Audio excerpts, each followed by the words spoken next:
Il giorno della svolta. Il Covid perde vigore, l'epidemia non morde più e il governo riunisce la cabina di regia per rivedere le restrizioni.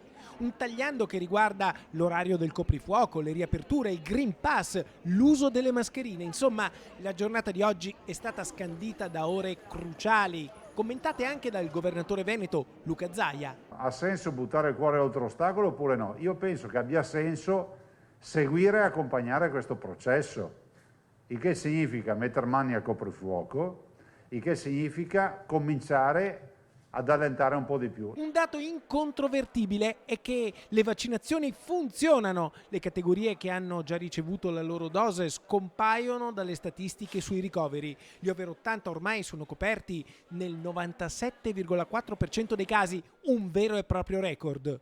Con gli over 70 siamo all'83,7% e al 78% con i sessantenni. Scendendo di età, con gli over 50 in 9 giorni siamo al 65%, mentre la classe dei quarantenni è al 41%, compresi i prenotati, ma ci sono ancora 2000 posti liberi e altri saranno prenotabili da domani. Domani vi facciamo una sorpresa, dal 9 al 16 di giugno, ma li trovate domani, avremo 80.000 posti nuovi.